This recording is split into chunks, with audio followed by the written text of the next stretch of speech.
दोस्तों नमस्कार, आप देख रहे हैं सत्य हुंकार। मैं आपके साथ सत्यपाल। मैं आज आपसे बात करूंगा किसी भी कंपनी की क्षमता क्या है, किसी भी डायरेक्ट सेलिंग कंपनी को कैसे समझा जाए, किस कंपनी में आप विश्वास कर सकते हैं, किस कंपनी में आप अपने सफलता के पैरामीटर देख सकते हैं, किस कंपनी के साथ आप अपने उज्जवल भविष्य की कामना कर सकते हैं। आइए आज समझते हैं कौन सी कंपनी आपके लिए बेहतर है।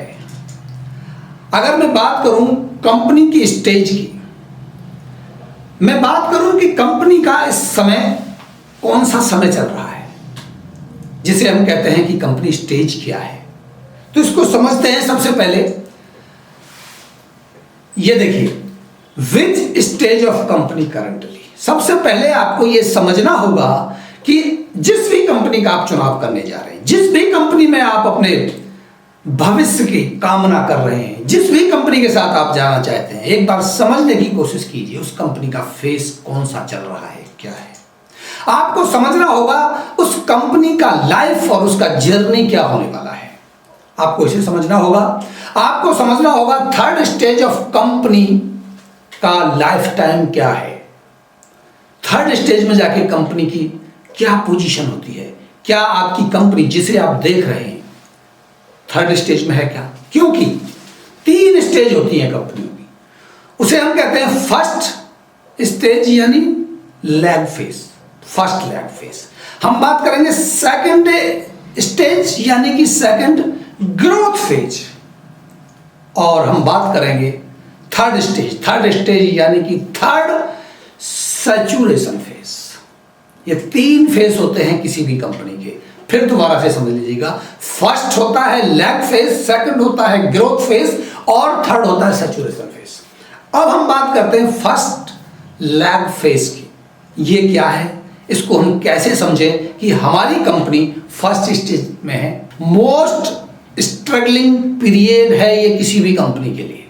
जब भी कोई कंपनी शुरू होती है वो हमेशा फर्स्ट स्टेज लैग के फेज से शुरू होती है, और वो मोस्टली स्ट्रगलिंग फेज होता है, सबसे खतरनाक होता है।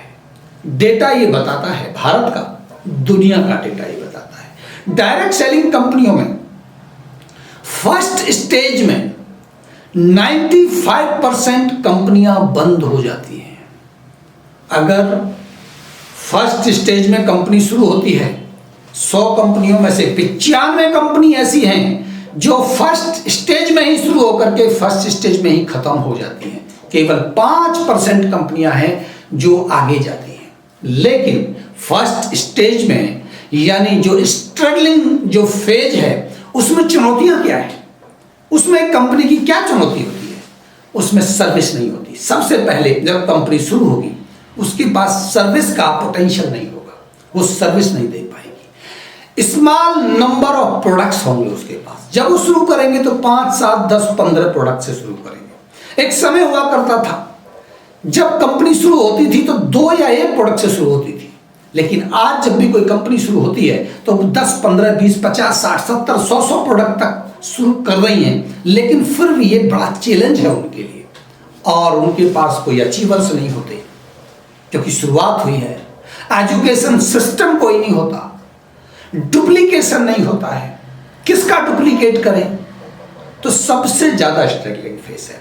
सप्लाई देने का, प्रोडक्ट की अवेलेबिलिटी, नेटवर्क क्रिएट करना, लीडर को तैयार करना, एजुकेशन सिस्टम को तैयार करना, सब कुछ उसको करना है फर्स्ट स्टेज में।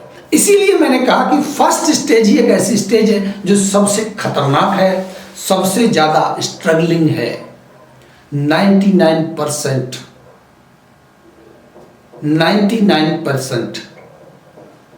इस स्टेज में कंपनी डेथ करती है। मैंने कहा आपको 95% ऐसी हैं जो स्ट्रगल में फंसी रहती हैं, 5% आगे जाती हैं।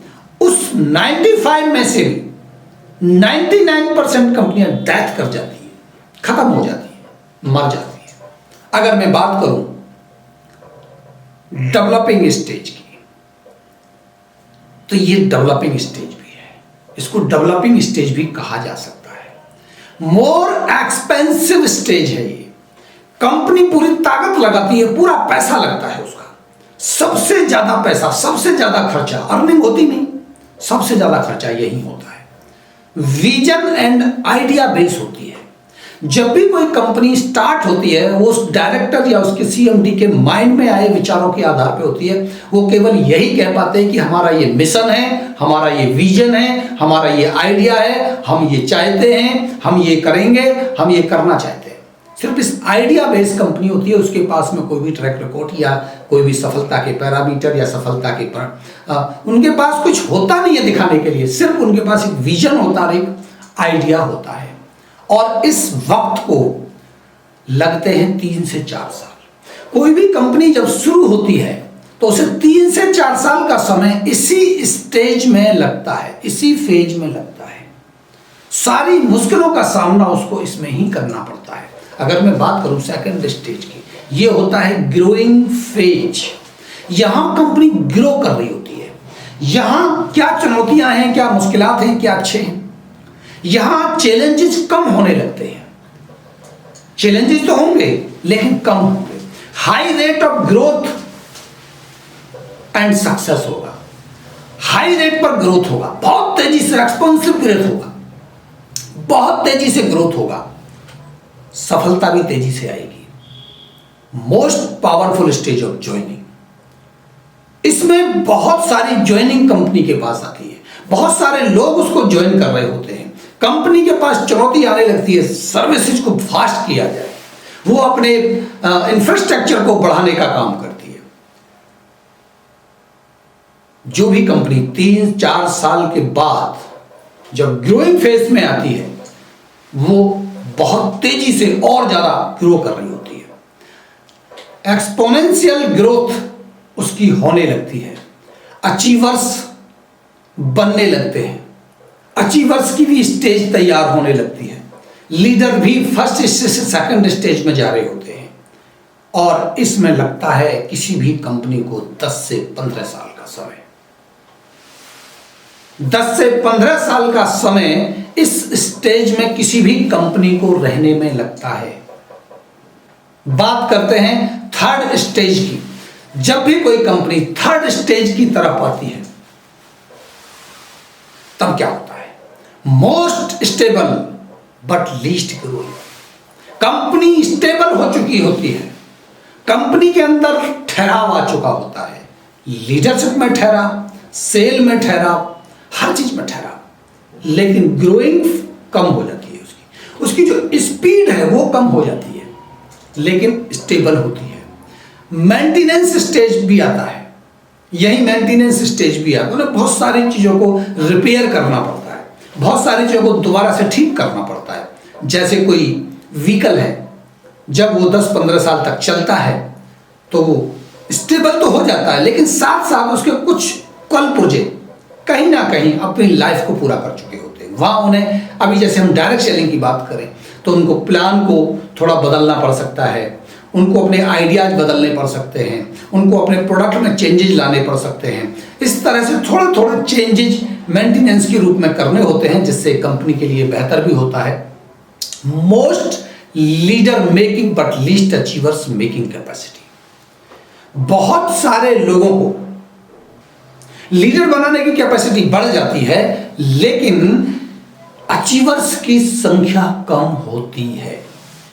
लीडर्स बहुत सारे क्रिएट होने लगते हैं। अगर हम बात करें टर्नओवर की, इनके टर्नओवर बड़े हो जाते हैं, लेकिन मेंटेनेंस स्ट्रगलिंग फेज में आ जाता है। अगर हम बात करें इसके टाइम की, तो 15 से 20 साल इस स्टेज में लगते हैं। 15 से 20 साल टर्नओवर भी स्टेबल हो गया है, अचीवर्स की संख्या रुक गई है, लीडर्स की संख्या बढ़ रही है। यह एक ऐसी स्टेज है जहां कंपनी थोड़ा सा डगमगाने की कंडीशन में होती है। फोर्थ स्टेज एक ऐसी स्टेज है जहां कंपनी एक बार फिर उस मुकाम पे आके खड़ी होती है कि उसको बदल दिया जाए, बंद कर दिया जाए, या फिर उसे सदा सदा के लिए बहुत बड़ी कंपनी बना दिया जाए। यहां अधिकतर कंपनियां जो इस कार्यकाल को पूरा कर चुकी होती हैं, अधिकतर कंपनियां बंद हो जाती हैं। जी हां दोस्तों, 20 साल के बाद कंपनी का बंद होना आश्चर्यचकित करने वाला है। डेटा तो यही बताता है। लेकिन जिस कंपनी ने इस 15 से 20 साल वाली इस एज को पार कर लिया, वो हमेशा हमेशा के लिए कंपनी बहुत बड़ी हो जाती है। यही 2 टर्निंग पॉइंट हैं। अगर मैं बात करूं आपसे KRS मल्टीप्रो के बारे में, KRS का जो फेज है, KRS इस टाइम ग्रोइंग फेज में आ चुकी है। फर्स्ट फेज उसका जा चुका है, 3 साल कंपनी को हो चुके हैं। आज KRS को ग्रोइंग फेज में देखा जा रहा है। KRS मल्टीप्रो अचीवर्स पैदा करने के लिए ग्रोथ फेज में बहुत तेजी से आगे बढ़ने के लिए तैयार हो रही है। KRS मल्टीप्रो इस फेज में आ चुकी है जहां ग्रोइंग फेज बन रहा है। अगर आप KRS मल्टीप्रो के साथ जुड़ चुके हैं या जुड़ने की सोच रहे हैं, तो यकीनन आप अपने भविष्य के लिए बहुत बेहतरीन मुकाम हासिल कर सकते हैं। आप सफलता के नए आयाम रच सकते हैं, आप सफलता के शिखर पर जा सकते हैं, क्योंकि कंपनी ग्रोइंग फेज में आ चुकी है। आने वाले 2 से 3 साल में आपको KRS मल्टीप्रो के अंदर बढ़ती हुई लीडरशिप, बढ़ते हुए पे आउट, बढ़ते हुए अचीवर्स नजर आएंगे। दोस्तों, एक बार फिर मेरा आपसे यही निवेदन है, अगर आप ऐसे और भी वीडियो देखना चाहते हैं, अपनी नॉलेज को बढ़ाना चाहते हैं, डायरेक्ट सेलिंग में अच्छी जानकारी को बढ़ाना चाहते हैं, तो आपको मेरे चैनल को सब्सक्राइब कर लेना चाहिए, ताकि आने वाले नए नए वीडियो समय से आपको मिल सकें। अगर आपने बेल आइकॉन नहीं दबाया है तो उसको भी दबा दीजिए, ताकि मेरे हर एक वीडियो का नोटिफिकेशन समय से आपको मिले। और अगर आपने हमारे चैनल को ज्वाइन नहीं किया है तो आप ज्वाइन कर सकते हैं। ज्वाइन करने के बाद आपको कुछ ऐसे वीडियो भी मिलेंगे जो आपको सोशल मीडिया या हमारे चैनल पर नहीं मिलेंगे, दूसरी जगह सोशल मीडिया पर नहीं मिलेंगे, ओपन नहीं मिलेंगे। वो केवल उन लोगों के लिए स्पेशल बनाए जाते हैं, जो केवल उन लोगों को मिलते हैं जो हमारे चैनल पर ज्वाइन कर लेते हैं। हम एक अलग लेवल की इंफॉर्मेशन, अलग लेवल की ट्रेनिंग, अलग लेवल की नॉलेज आपको दे सकें, इसके लिए आपको हमारे चैनल को ज्वाइन भी कर लेना चाहिए, हमारी कम्युनिटी में शामिल हो जाना चाहिए। तो आइए अब हम चलते हैं नए टॉपिक के साथ, एक बार फिर मिलेंगे, तब तक आपसे लेते हैं विदा। नमस्कार।